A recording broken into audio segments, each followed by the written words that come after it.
Hello friends, welcome back to my YouTube channel and welcome to another Tumbler tutorial. If it's your first time here, hi, my name is Mal and I am the owner and maker of Made by Manny and Mal. In today's video, we are going to do a kind of traditional, classic, old-fashioned Christmas tumbler.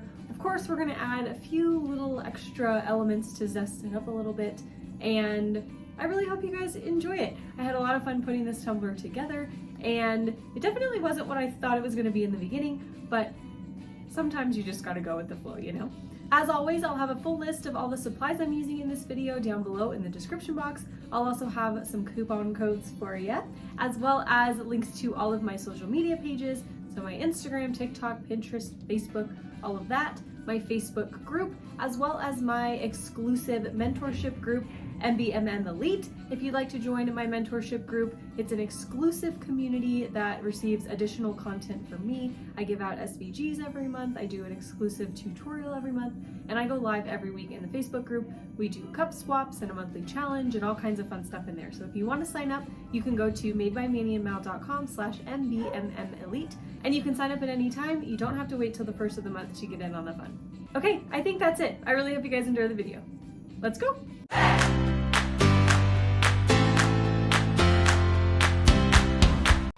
We'll be using a 20-ounce skinny mug from Craft Haven, of course, for this design, and I base painted it using Skinny Dip from ColorShot. It's just a basic tan spray paint. And we're going to start by putting this vinyl on our tumbler. This is from Create by Firefly. This was released in the most recent Colors That Stick. It comes with vinyl and decals, and we're going to be using both the vinyl and the corresponding decal on this tumbler. So I'm going to mark off where my decal ends on my cup so I can figure out where exactly I want to place this vinyl. I'm going to cut my vinyl down to size. I have quite a bit left so I can use it on another cup. And then I'm going to also cut off all of the white borders from the vinyl as well.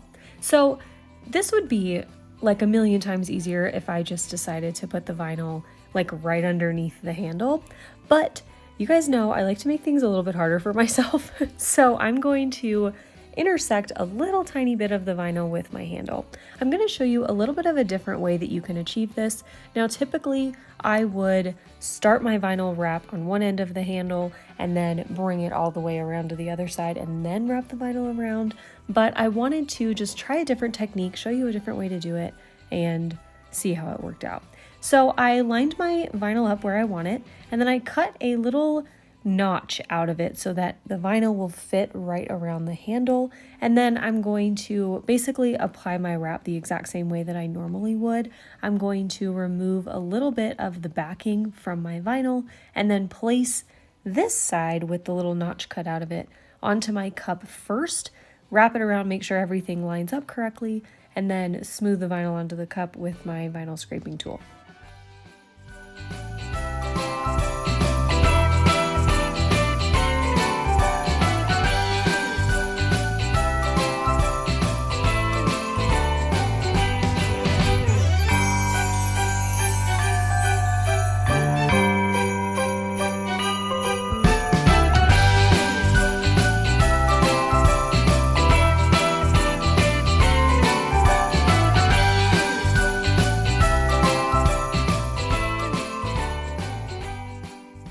Now on the other end of my vinyl, I did cut around the pattern. Rather than having like a straight seam, I wanted to make the vinyl appear as seamless as possible when it was wrapped around the cup. So I just cut around the shapes and we ended up with a pretty seamless looking pattern. I also cut out a little tiny notch on that end of the vinyl too to wrap that around the handle to make sure everything was straight and even and right.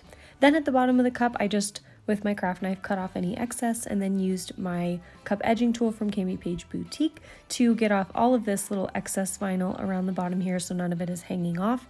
And I'm not worried about that paint coming off my cup at the bottom because we're going to glitter that anyway, so I'm not worried about it. Next, we are going to tape off this vinyl edge that we just laid down because we're going to glitter the top of the cup, obviously. So I'm just laying down this blue painter's tape. I'm wrapping it around the handle. I'm not going to glitter the handle. We're going to do something a little bit different with the handle later on in the video, but I want to tape it off so that I don't get any glitter glue or glitter there. I just want that to stay the same normal spray painted base. So once I've got my handle taped off, I'm just going to tape off where it connects basically to the cup. I'm going to go in with Fallen Snow. This is a fine opal cut from Create by Firefly. And as I was applying this to my cup, I was thinking this would be so perfect for the tack it method. So I'm thinking I might have to try this tack it method coming up very soon here. So I went in with the glitter glue as my adhesive, just did a thin coat all around that top portion of my cup. And now I'm going in with this glitter. This is such a pretty, like, soft glitter. And you can see it's just like, I feel like it's just like built for tack it method. It's an ultra fine and it's really pretty. Anyway, so I covered the entire top of the cup with that, tapped off any excess, and then I got rid of all of my tape and set it aside, let it dry for at least 2 hours. The glitter glue is amazing. It's my favorite thing, but the only thing I don't like is that it takes so long to dry. So after the 2 hours was up and it was dry, I went in with the glitter glue again to seal all of that glitter on the top portion of the cup. Waited again another 2 hours, and then I went in with 1 coat of epoxy. This coat was about 20 milliliters, and I used KS Resin Liquidy Split Ultra UV epoxy. It is my absolute favorite. So we are going to go in with some more painter's tape. We're going to tape off this same exact area that we had taped off before when we applied our glitter, and we're going to go in with some more glitter. So I'm going to take Lamb's Ear, which is a beautiful ultrafine from Create by Firefly, and I'm also going to take Resilient, which is a brand new release. It just came out in the November bug box. This is a fine cut, like really beautiful champagne bright gold color. It's really, really pretty. I love it so much. So I'm going to do about a half and half mix of Lamb's Ear and Resilient. I'm trying to mix a color that will kind of match the presence in our pattern vinyl. And we're going to use that on the bottom of the cup. And then we're going to take 3 Wishes, also from Create by Firefly. This is a like chunky kind of dot mix. We're going to almost like waterfall ombre this glitter on the top portion of our cup. So we're doing a little bit of double glitter layering here. I'm going to go in with the glitter glue, of course, and then I'm going to just kind of shake this glitter out onto the top portion of our cup. I initially wanted this to be kind of like a really light sprinkling, but as I added more and more on, I started to really like the look. I kind of liked the sparkliness, of course, that it brought to the cup, so I went a little bit more heavy-handed than I initially had planned on. So now moving down to the bottom of the cup, I'm going to tint my glitter glue. This is acrylic paint. I think the name of it is Succulent. I just tinted that a little bit. It didn't provide a whole lot of coverage, but it was totally fine. This glitter is very full coverage, so it was okay. So I'm just going to take this mix and apply it to the bottom of our tumbler.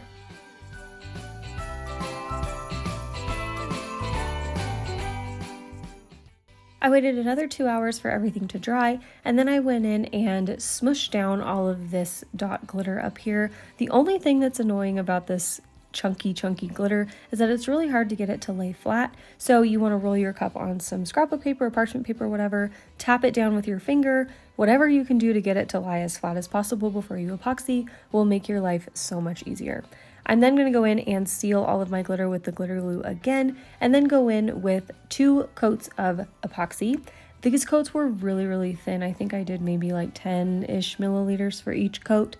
And then I did all of my sanding, and now I'm ready to go in and do all of my vinyl work. So we are going to be using some Teckwrap Craft vinyl. You guys know I love Teckwrap Craft. I use them all the time for so many different things. And we're going to be using 3 of their vinyls in this cup design. I'm going to start with this beautiful dark green chrome. This is their new bubble-free chrome. This color is my favorite. I want to put it on everything. I'm really into greens lately, and this is just like speaking to my soul. So I cut out a whole bunch of sprites. I'm thinking about Sprite because it's green. I cut out a whole bunch of stripes that we're going to use on the handle later. And I also cut 1 thicker stripe that you can see I'm applying here just to the middle of the cup where our vinyl and our glitter sections meet. This was 0.2 inches wide, I believe. And now we're going to move on to the handle. I wanted to try something a little bit different on the handle. I've never done this technique before, and I was envisioning it in my head, and I could just like see it, and it was just calling me to do it on this tumbler. So we are going to start with the textured gold metallic vinyl. This I cut at, I believe, 0.15 inches wide. It's a little bit thicker than the other two stripes, but we're just basically going to swirl it around the handle, almost like candy cane style. And then I'm going to go in with my thinner stripes, starting with the dark green. These I cut at 0.10 inches wide, and I'm going to line those up next to the textured gold. So we've got this situation going on. And then finally, I'm going to go in with the light green and do the exact same thing. I'm starting my lines at the bottom, like top, well, at the top underneath of my handle, so that you can't really see like what's going on under there. I'll be honest, it's not the prettiest if you like really look inside the handle, but any of my mugs, I never look inside the handle, so I just kind of like hid everything in there, if that makes sense. And then I just kind of swirled it around, and this is what we ended up with. I think it's a really cool kind of technique, a little bit different, and I might do it again on a different tumbler, who knows. So now finally, I'm gonna add another stripe of the green to the middle of the dark green. I initially had a champagne gold vinyl in the middle, but I wanted to pull out some more green because I'm really feeling it, y'all. So I took that off and just applied the green. Then I went in with a coat of Grand Finale from the Crystal Art Company, just to shine up the surface of my tumbler a little bit so that I can apply my decal. So this decal coordinates with the pattern vinyl that we're using, and it says Deck the Halls. So I'm just going to stick it on my cup like a sticker. This is a universal decal. It's printed with white ink, so it will show up on any background. So I'm just gonna stick that down. I am gonna trim down the edges of the decal that kind of come over into our vinyl section in the middle. I'm gonna cut those down, and then we will be ready to go in with our final coats of epoxy. So that is it for this tutorial, you guys. I really hope you enjoyed it. I hope that it inspires you to create something of your very own. If you do, make sure you tag me in your photos at MadeByMannyandMal on Instagram. I always love seeing what you guys come up with based on my tutorials. Thank you so much for watching this video. If you liked it, make sure you hit the thumbs up button down below. If you're not already subscribed to my channel, make sure you hit that subscribe button as well so you don't miss any of my new videos. I upload brand new Tumbler tutorials every Tuesday and Saturday. Okay, I love you guys so much. I'm so thankful for you, and I will see you in the next one. Okay, love you. Bye.